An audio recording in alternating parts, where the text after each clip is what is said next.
공동불법행위 공부해 보겠습니다.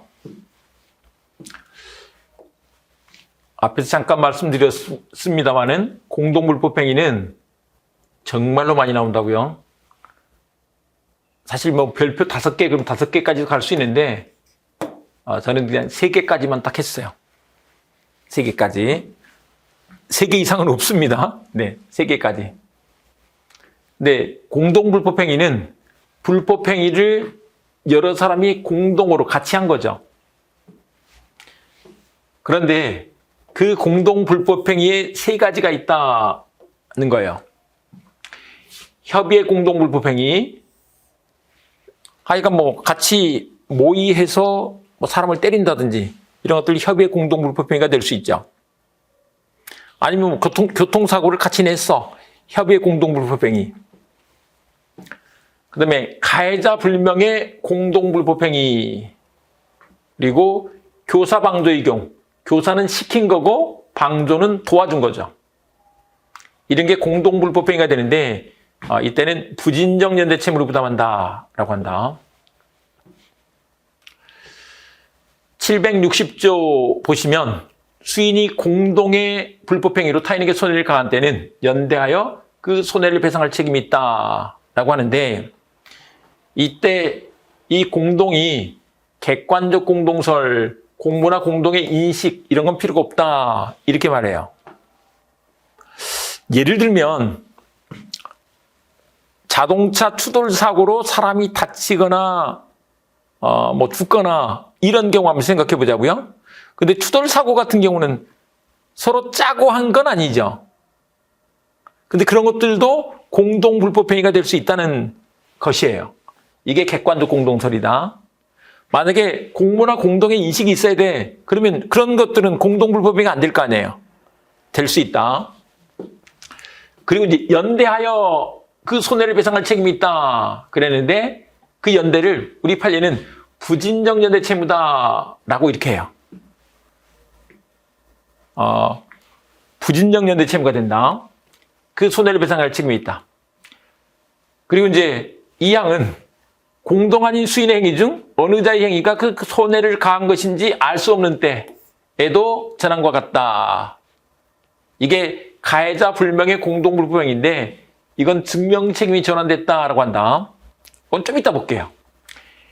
교사자나 방조자는 공동행위죄로 본다. 그래서 교사자, 방조자도 공동불법행위 책임을 진다 이렇게 말하죠. 보시면 협의의 공동불법행위 보시면 일단 각자 행위가 불법행위 요건을 갖춰야 돼. 수인이 폭행을 모의한 후 1인이 폭행하여 사망한 경우에도 이게 공동불법행위가 될 수 있다. 객관적 공동설 얘기 있습니다. 의사의 공통이나 공동의 인식 이런 게 필요가 없다고. 교통사고 나는 것들 생각해 보시면 된다. 횡단보도에서 앞차가 넘어뜨린 후, 사람을 넘어뜨린 후 뒤따라도 온 차가 피해자를 사망케 한 경우, 이런 것들도 공동불법행위가 된다. 앞차가 치고 뒷차에 받쳐서 죽은 거야. 그런 경우에도 공동불법행위가 된다는 것이다. 그리고 노조의 불법쟁이행위에 일반 조합원이 단순히 노무를 정지한 거, 이런 것들은 공동불법행위가 아니야. 그런데 일반 조합원이 준수상을 지키지 않아서 손해가 발생하는 확대됐어. 준수사항이 있는데 그랬을 때는 공동불법행위가 된다라고 한다. 그 다음에 가해자 불명의 공동불법행위, 이게 증명책임의 전환, 면책 인정된다 그랬는데 이제 이런 거요. 예를 들면 병원에 A병원에 들렀다가 그다음에 B병원에 들고 나중에 C병원에서 사람이 죽었어. 의료과학으로 사람이 죽었어. 이거 누구 잘못으로 죽은 거예요? 알 수가 없죠. 그럴 때 가해자 불명의 공동불법행위, 그래서 A, B, C가 같이 불법행위 책임을 져야 돼. 부진정 연대 채무를 부담해야 돼. 그런데 예를 들면 나 때문에 그런 건 아니거든요. 증명을 하면 책임을 면할 수 있다는 거죠. C가 아니 그게 우리 병원에 와서 죽은 거지 내 잘못은 아니거든요. 증명을 하면 책임을 면할 수 있다는 것이다. 그 다음에 이제 교사 방조가 있는데 방조와 관련해서 도와주는 거죠. 방조행위와 피방조자의 불법행위 사이에 상당인과 관계가 있어야 돼. 상당인 관계. 그런데 그 방조는 자기, 부작위 형태로 할 수 있다. 자기, 부작위 형태로 할 수 있어. 근데 과실방조도 된다. 원래 방조 개념은 형법에서 나온 개념이에요. 어떤 사람이 범죄를 저지르는 걸 도와주는 게 방조범인데 사실 과실로 도와준 거 가지고 그 사람이 뭘 좀 움직였더니 사람이 깜짝 놀래가지고 뭐 범죄를 안 했다든지 아니면 그 범죄를 피했다든지 이런 경우들이 있을 수 있는데 그런 걸 가지고 방조범으로 처벌할 수는 없잖아요. 고의로 도와줄 때만 되는 거지. 근데 형법상으로는 그렇게 보는 게 맞지만 민법상으로는 과실방조도 인정된다. 과실방조 같은 게 뭐냐면 예를 들면 이런 거요. 은행의 어떤 직원이 은행 돈을 막 횡령을 해요. 은행 돈을 횡령을 하는데 그걸 이제 뒤에 관리자 같은 경우는 관리자가 그걸 잘 감독을 해서 그런 일이 생기지 않게 해야지 되죠. 근데 이제 고의로 도와줬어.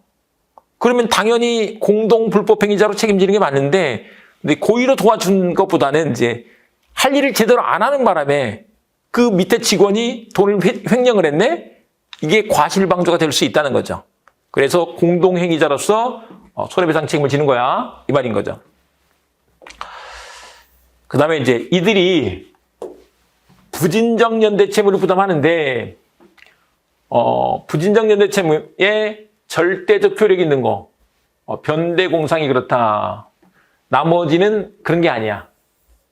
근데 이 절대적 효력이라는 게 뭐냐면 이걸 잠깐 한번 말씀드리고 가겠습니다. 채권 총론에서 공부를 해야지 되기는 하는데 예를 들면 이런 거요. 우리 갑이 피해자인데 을병정이 만약에 공동불법행위자예요. 공동불법행위자로서 부진정연대채무를 부담하고 있어. 근데 만약에 900만 원 채무를 부담하고 있다라고 보자고요. 그런데 이게 만약에 정이 갑한테 이렇게 변제를 했어. 그러면 정만 채무를 면하는 게 아니고 을병한테도 마찬가지로 그런 변제한 효과가 미친다는 거예요. 이런 것을 절대적 효력이라고 한다. 근데 그렇지 않은 것들이 있어. 그게 상대적 효력이다라는 것인데 예를 들면 갑이 정한테 채무 면제를 해준 거예요. 그렇다고 을병이 면제되는 건 아니야. 이런 게 상대적 효력이다.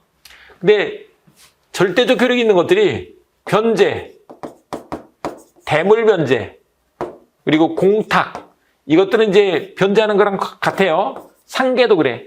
변대공상이 그렇다.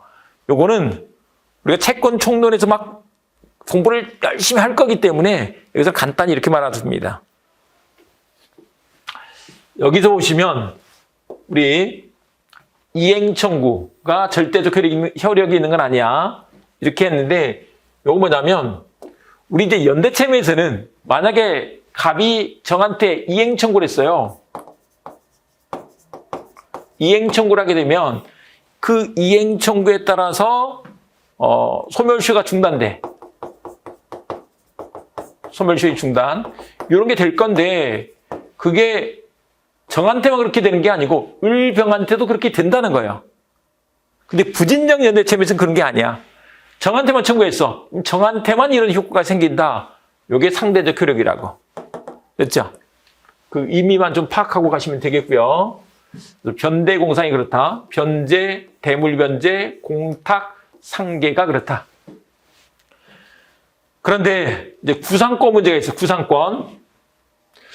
원래 구상권은 연대채무에서 인정되는 것인데 부진정 연대채무에서도 이게 자기 과실 비율에 의한 자기 부담 부분이 있다는 거예요.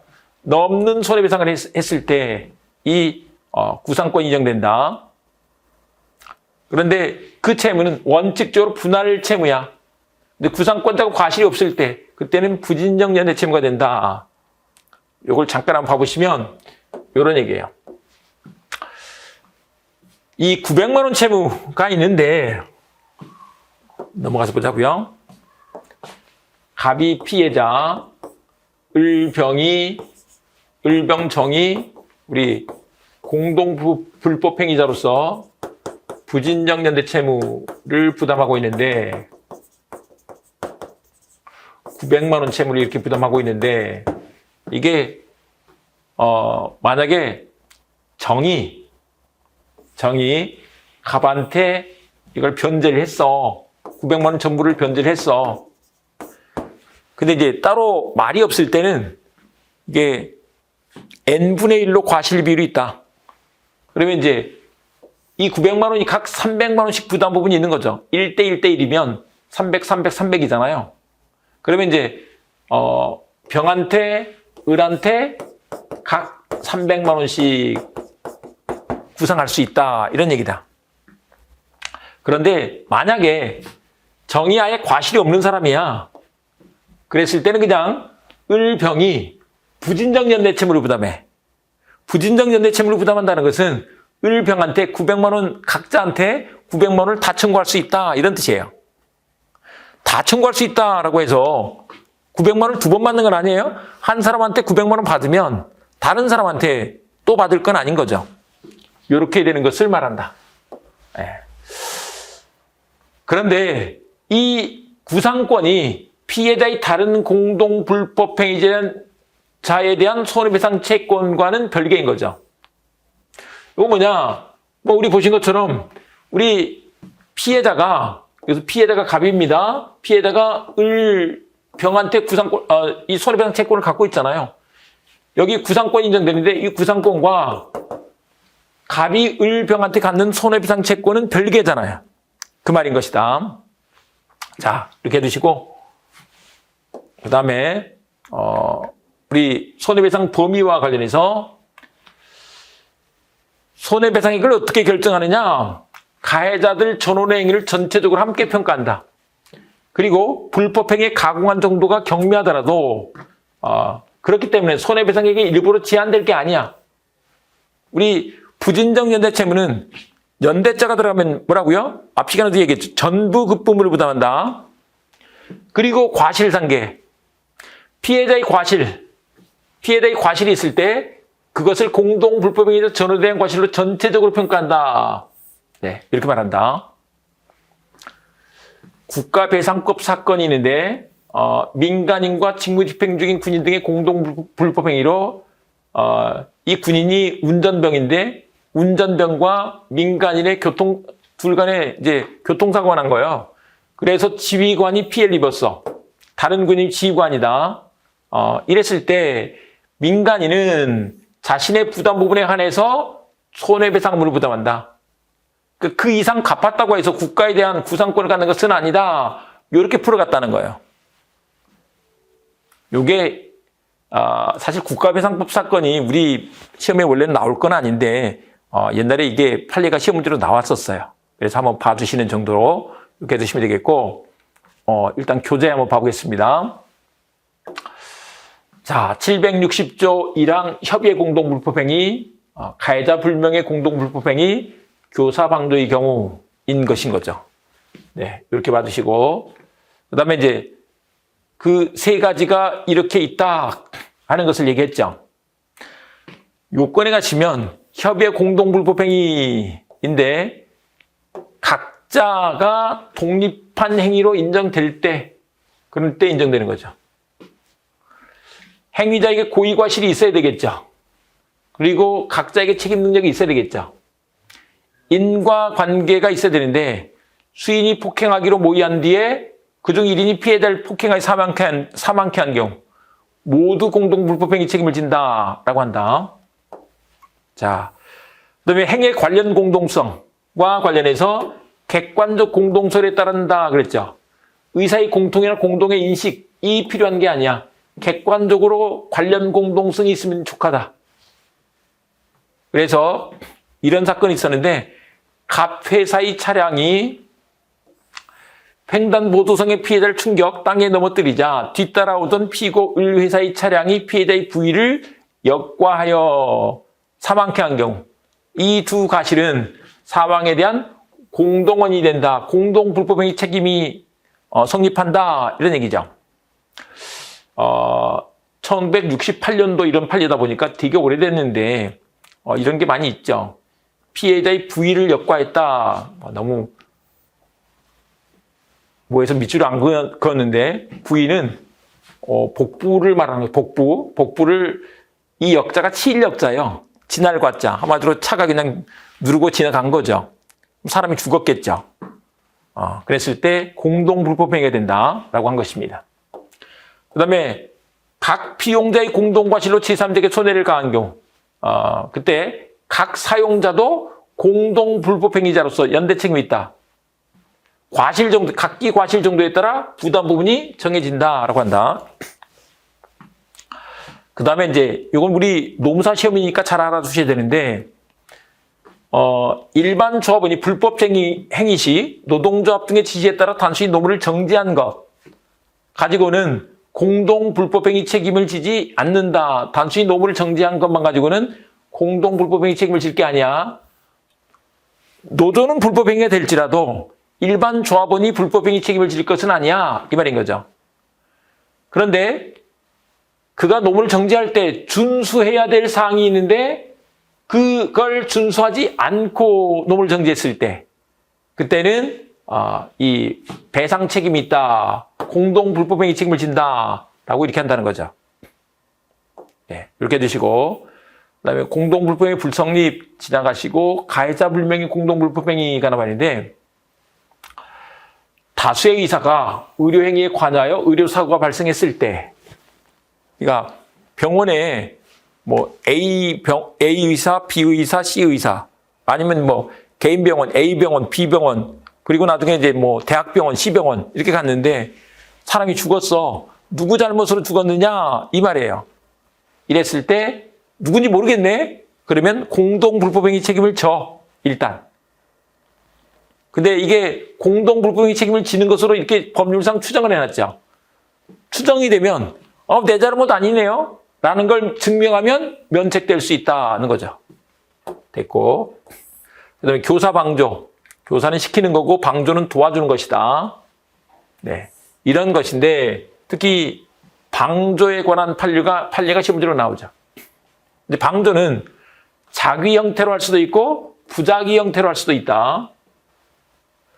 근데 그 방조가 과실에 의한 방조도 가능하다고. 과실에 의한 방조도 가능하다. 방조 행위와 피방조자의 불법 행위 사이에 상당히 인과관계가 있어야 돼. 상당히 인과관계가 있어야 한다라고 한다. 효과에서 책임의 법적 성질 나와 있는데 이게 일단 부진정 연대 채무가 된다는 거.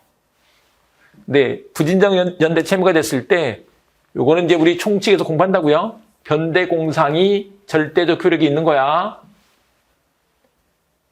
절대적 효력이 있다는 것은 어떤 채무자, 어떤 그 불법행위자에게 생긴 사유가 이 변대공상의 사유가 다른 불법행위자, 다른 부진정 연대 채무자에게도 똑같이 그렇게 인정해 주는 거야.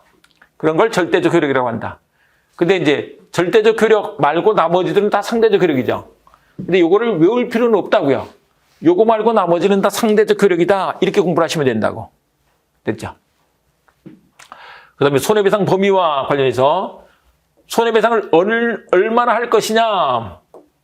인데 일단 이 손해배상 책임의 범위는 전체적으로 가해자들 전원행위를 전체적으로 함께 평가해서 정해야 된다라고 한다.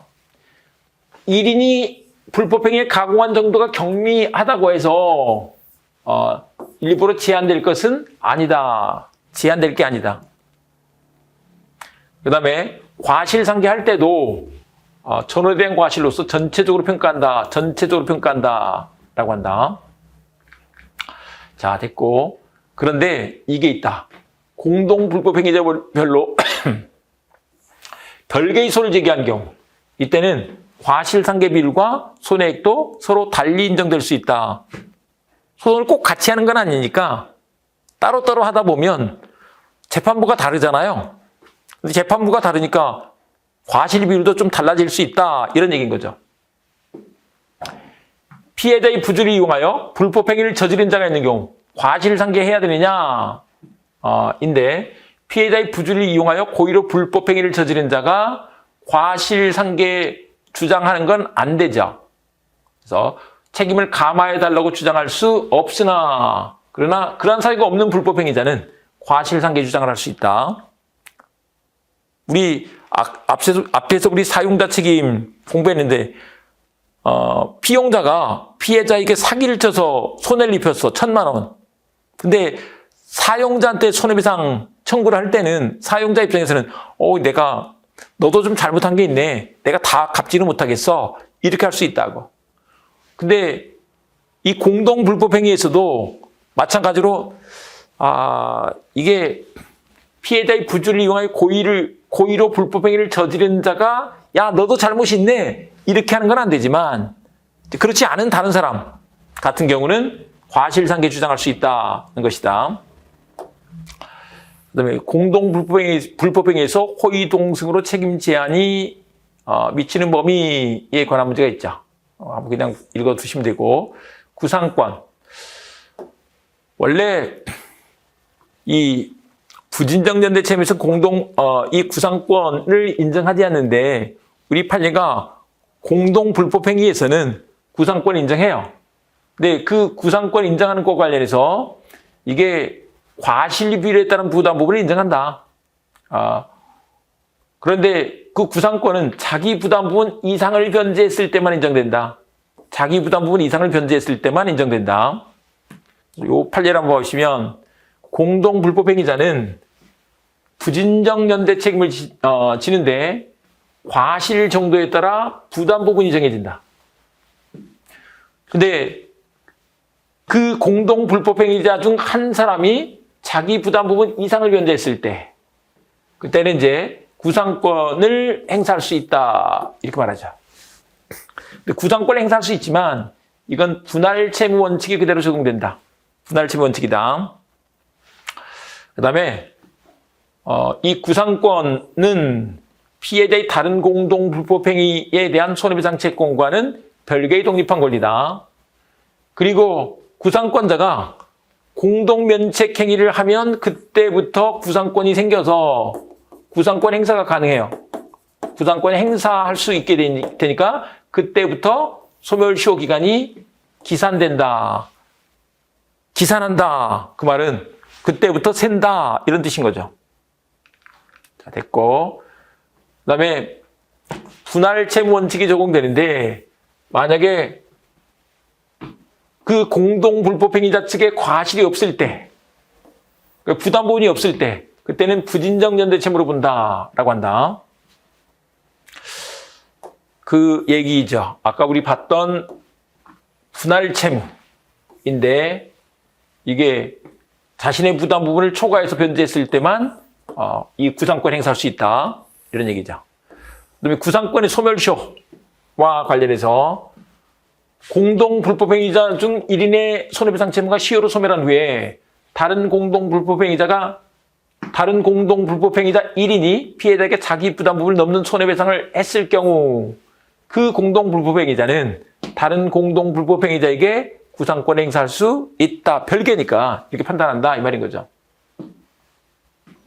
네.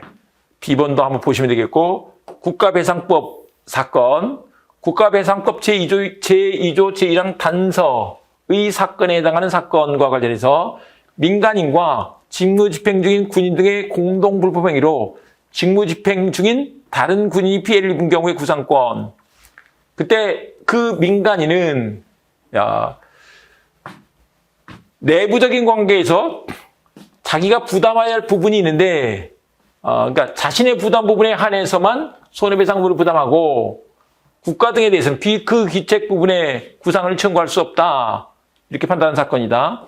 2004년도에 한번 나왔는데 요건 잠깐 보시면 이런 사건이죠. 뭐냐면 요게 우리 갑이 피해자 지휘관이에요. 을이 운전병 그리고 병이 민간인. 근데 둘이서 교통사고를 낸 거예요. 운전하다가.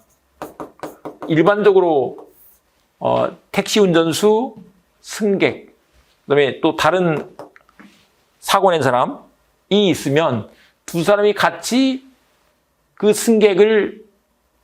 승객한테 피해를 줘서 공동 불법행위가 된다라고 할 거예요.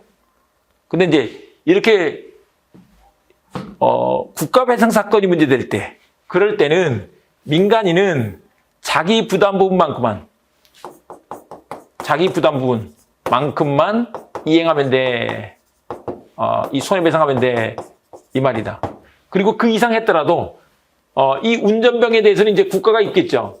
국가에 대해서 부상권 행사할 수 있는 게 아니야. 이렇게 처리를 해갔다는 거예요. 근데 이 판례에 대해서는 사실 논란이 되게 많은 판례예요. 행정법에서. 민법 시험에 사실 낼 만한 건 아닌데 그냥 결론적인 것만 민법 시험에서 한번 낸 거죠. 그런 차원에서 나왔으니까 일단 판례가 이렇게 풀어갔다는 정도는 알고 가야 되겠죠. 그 다음에 이제 현대형 불법행위로 가시는데 우리 특수불법행위가 민법상 특수불법행위가 주로 시험 문제로 나와요. 근데 이제 제가 이제 여기다 이제 뭐 자동차 운행자 책임, 제조물 책임, 의료 가호에 대한 책임 이런 것들을 소개를 해놨는데 요게 시험 문제로 막 많이 나오거나 이런 파트는 아니에요. 근데 또 시험 문제로 전혀 안 나오는 건 아니죠. 그래서 좀 알아두시는 정도로 하고 가겠습니다. 자동차 운행자의 책임이 나오는데 자동차 운행자 그러면 우리 자가 운전자 같은 경우는 내가 운전자이면서 운행자죠. 근데 이제 사장님이 운전수를 쓰고 있어. 그러면 운전자와 그 다음에 이제 사장님이 운행자가 돼요. 예, 그래서 그 자동차 운행자가 손해배상 책임을 져야 돼 하는 것을 자동차 손해배상보장법, 자배법이라고 해놨는데 자동차 손해배상보장법이라고 한다. 정식 명칭은 자동차 손해배상보장법이라고 하는데 자배법이라고 줄였습니다. 그래서 자배법 제3조에서 자동차 운행자가 배상 책임지는 것을 강화해놓고 그 손해배상 못하면 안 되니까 책임보험에 가입하도록 해놨죠. 그래서 일정 범위까지 배상하는 것을 보장해주고 있는 것이다는 거예요. 그런데 자배법 제3조는 자동차 운행자에게 가중된 무과실의 증명 책임을 져서 사실상 무과실 책임을 진다라고 한다. 요거 뭐냐면, 근데 이제 자배법에서 규정한 것은 자동차 운행자, 이걸 이제 우리 판례가 운행 지배와 운행 이익을 누리는 자라고 하는데, 그냥 내 자가용차 생각해 보라고요. 내가 운전하면 내가 운행 지배를 하고 그 운행으로부터 이익을 얻죠. 그러니까 자가용 운전자는 그냥 이 자동차 운행자가 맞아요. 근데 이제 사장님이 운전수를 쓰고 있어. 그럼 사장님이 자동차 운행자가 되는 거죠. 근데 운전하다가 운행 중 인적 사고가 생겼어. 인적 사고에 대해서만 사망하거나 사람이 부상당하거나 이랬을 때만. 그래서 면책 사유가 없으면 책임지는 거다. 그때 운행자가 증명 책임을 진다라고 하는데 일단 여기서 보면 그래서 운전자도 운전하다 사고를 냈으니까 불법행위를 저지른 거 맞잖아요. 750조에 대한 손해배상 책임을 진다. 그런데 운행자 이 사람은 자배법에 따른 인적 손해에 대한 배상을 진다. 그런데 또 한편 봐보세요. 그 사장님이 운전수를 쓰고 있는 거잖아요. 민법 756조 사용자 책임에 의해서 인적 손해 중에서 책임 한도액을 초과하는 부분은 또 청구할 수 있다 이 말이에요. 물적 손해는 자동차 손해배상 부담법의 문제가 아니다. 물적 손해는 사용자 책임 문제다. 이렇게 딱 정리를 해놨죠. 이 정도 한번 보시면 되겠고요. 그 다음에 호의동승의 경우에 손해배상액의 감액을 인정할 것이냐에 관한 문제예요. 예를 들면 그냥 무료로 같은 방향이니까 동료를 태워주는 그런 경우. 근데 호의동승은 사고 나기 전까지는 그냥 좋은 관계예요. 좋은 관계로 있었는데 이게 만약에 이제 사고가 났어. 그러면 이제 법률 관계로 바뀌어요. 손해배상 해줘야 될 거 아니에요. 치료비 줘야 될 거 아니에요. 그런 문제가 생긴다. 그런데 그때 호의동승이라는 이유로 손해배상액을 감액할 건 아니야. 근데 신의법칙 또는 형평원칙상 너무 심하네? 그럴 때는 감액할 수 있다. 물론 과실상계 문제가 생길 수도 있죠. 과실상계는 야 지금 나 약속 시간 막 급하니까 너 좀 막 과속 좀 해줘. 그런 경우는 그 사람 잘못도 있잖아요. 그때 과실상계할 수 있다 이렇게 말한다. 그 다음에 이제 제조물 책임 봐보겠습니다. 제조물 책임 이건 좀 알아두셔야 되는데 이게 제조물 뭔가 상품 같은 걸 생각하시면 돼요. 제조물 또는 제조 또는 가공된 동산을 말하는데 그 결함, 하자가 있는 것 때문에 제조물 책임을 지는데 제조물 책임은 무과실 책임이다 이렇게 놨어요. 이런 거 한번 생각해 보자고요. 갑 제조업자. 그래도 아직은 우리나라에서 제일 유명한 회사는 삼성전자. 만약에 삼성전자가 TV를 만들어서 대리점에 공급했다라고 생각을 해보자고요. 직영 대리점 말고. 근데 이제 고객이 그 대리점에서 TV를 산 거예요. 직영 대리점에서 샀다면 그건 그냥 삼성한테 산 거죠. 이랬을 때. 그런데 그 TV에 하자가 있어서 폭발했다라고 생각을 해보자고요. 거기에 대해서 어떤 책임을 물을 수 있을까? 이 문제인데 생각해 볼 수 있는 게 계약 책임하고 불법 행위 책임이에요. 그런데 우리 계약 책임은 계약을 했어야지만 되는 거죠. 여기서 계약을 했잖아요. 그래서 병의율에게 그 TV 하자에 대한 담보 책임을 물을 수 있죠. 그리고 만약에 귀책 사유가 있다면 채무불이행으로서 불완전 이행 책임을 물을 수도 있어. 근데 TV 하자가 있어서 폭발된 것으로 끝나버렸으면 문제가 없을 텐데 대부분 확대 손해가 생기죠. 확대 손해가 생겼다는 건 뭐 집에 불이 났다거나 아니면 누가 다쳤다거나 이런 일이 생길 수 있겠죠. 근데 그거에 대해서는 확대 손해는 담보 책임을 물을 수가 없다고. 확대 손해에 대해서 불완전 이행 책임이 된다. 요거는 이제 우리가 채무불이행 편에서 채권 총칙 편에서 또 공부를 할 거예요. 그런데 이제 문제는 요거요. 병이 다이렉트로 갑한테 책임을 물을 수 있겠냐 이 말이에요.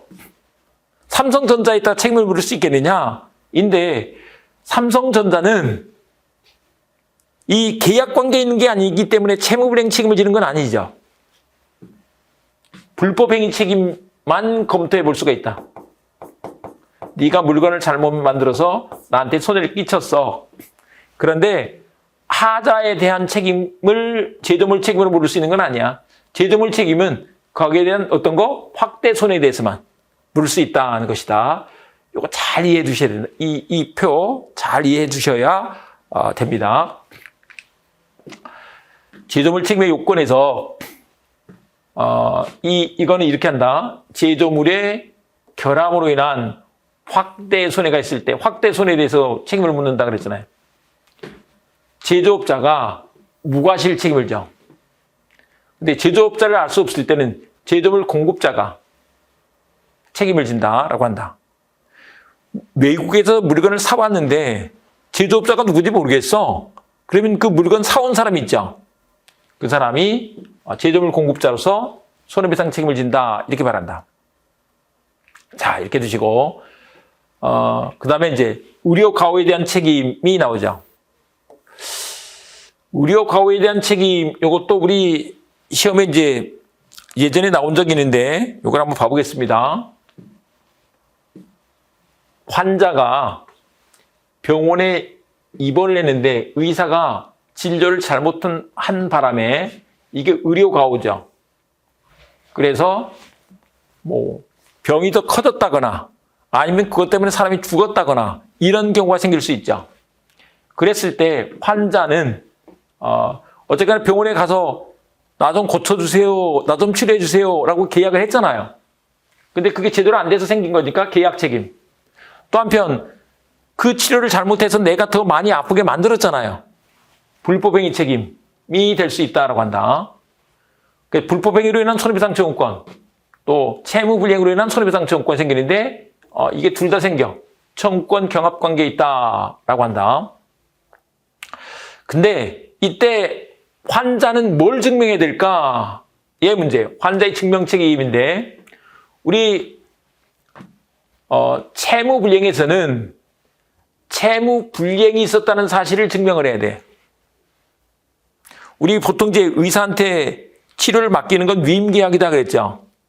위임계약은 사무 처리를 위탁한 것인데 나 치료하는 것 좀 해줘 라고 맡겼단 말이에요. 근데 그 치료가 잘못됐다는 걸 증명해야지 되죠. 참고로 고의과실과 관련해서 고의과실은 이건 누가 증명해야 돼요? 요건 채무자가 의사가 되죠. 나 고의과실이 없었으니 나 책임지지 않을 거예요 라고 할 거예요.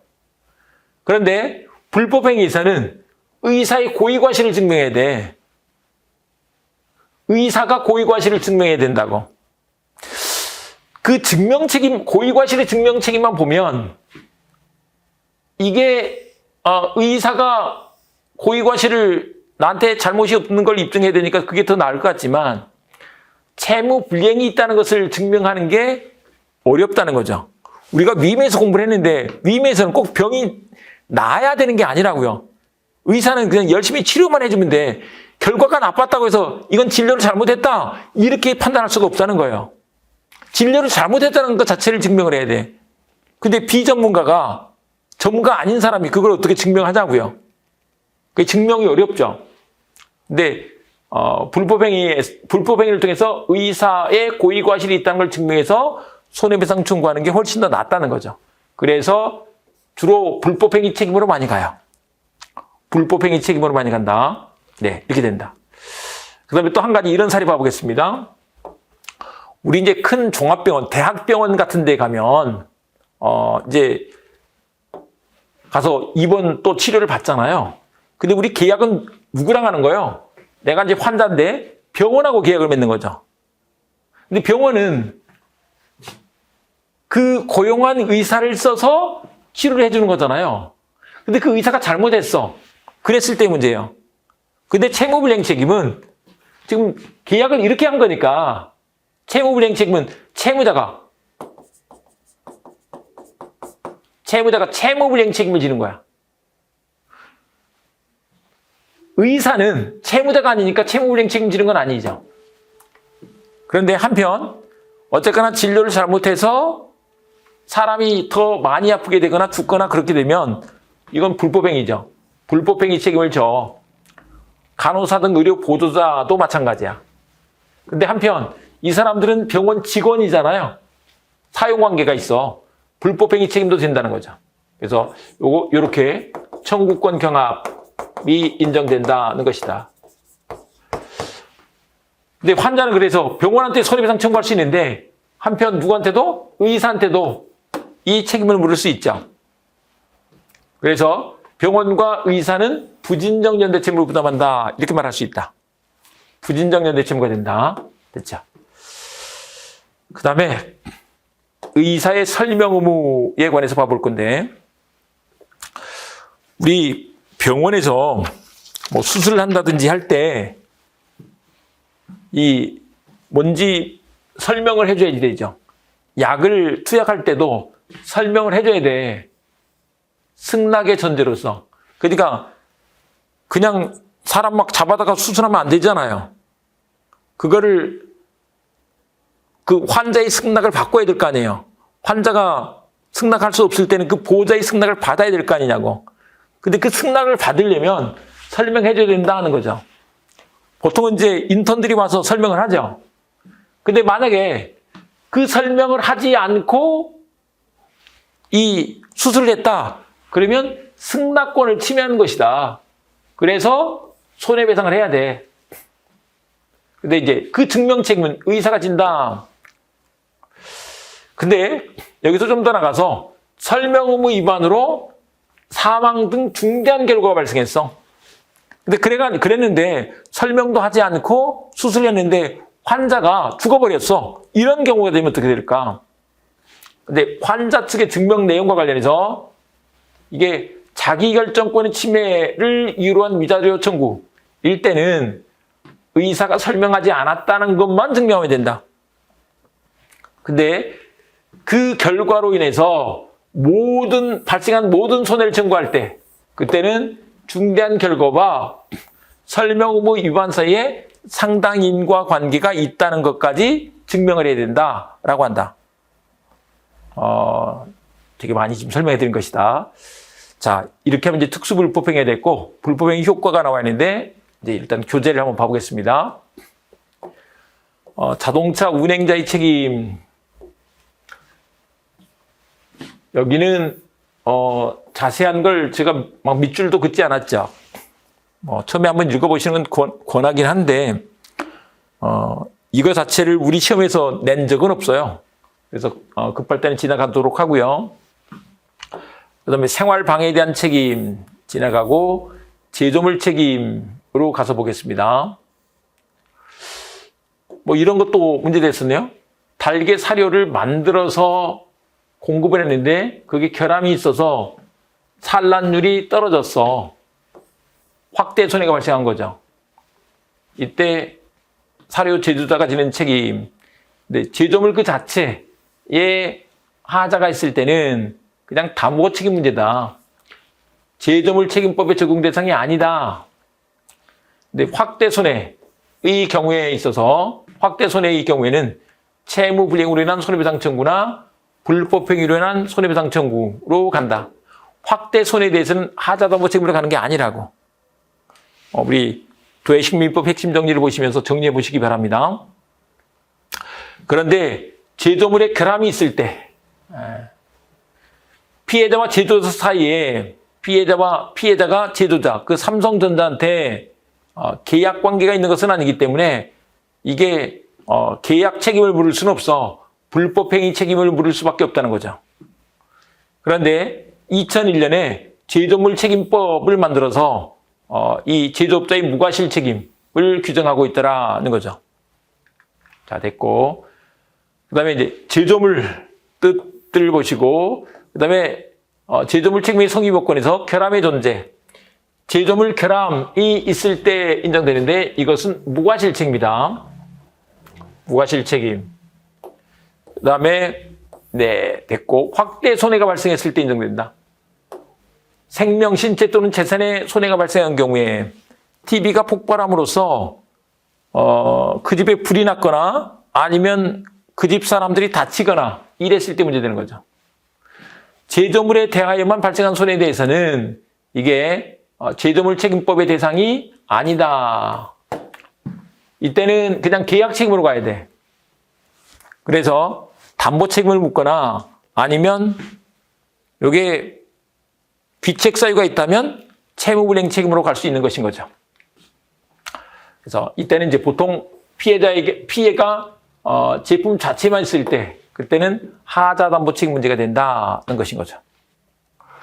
그 다음에 이럴 때는 면책 사유가 있다라고 해놨어요. 근데 이걸 뭐 다 외우라고 하는 것은 말도 안 되죠. 그럼 책임의 주체에서 제조업자가 있고 근데 제조업자를 알 수 없을 때 그때는 제조물 공급자가 책임을 진다라고 한다. 네, 됐고. 그 다음에 의료가호에 대한 책임 문제가 됐습니다. 의료가호에 대한 책임과 관련해서 의사가 환자에게 부담하는 진료체의 법적 성질과 관련해서 이것은 결과 채무가 아니고 그냥 수단 채무다. 환자의 치료를 위하여 선관주의물을 가지고 현대 의학 수준에 비춰 필요하고 적절한 진료 조치를 다해야 할 책무. 이른바 수단 채무다.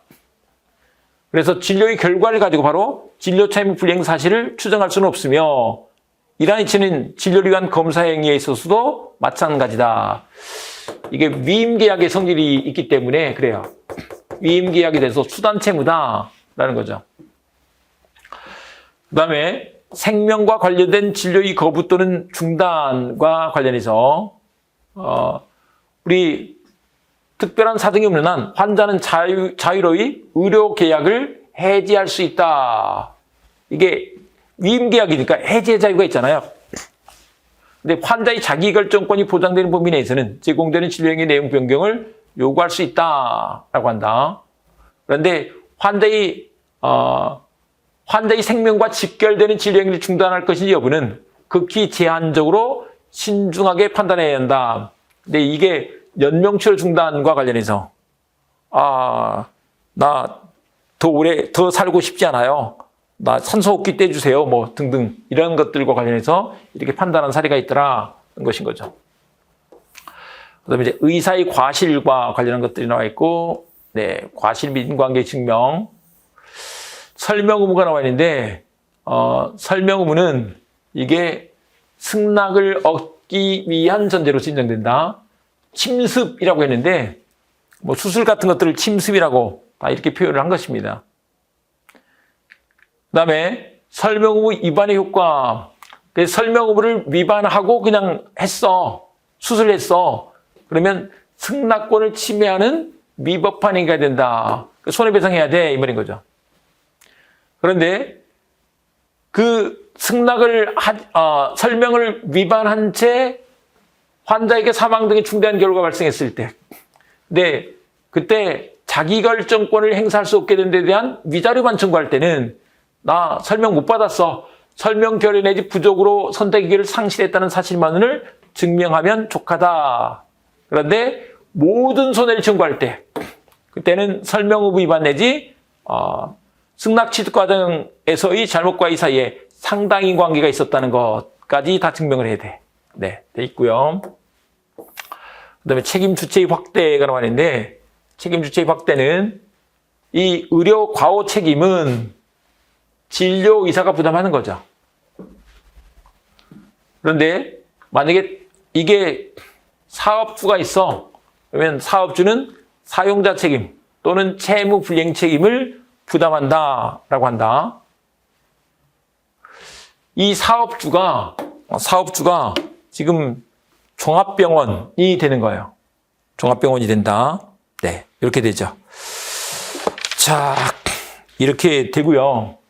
그다음에 이제 불법행위 효과인데, 사실 이 불법행위 효과가 한 30분 더 해야 되는 거라서 여러분들도 좀 쉬어야 되니까 끊어서 가자고요. 불법행위 효과는 다음 시간에 공부하도록 하겠습니다.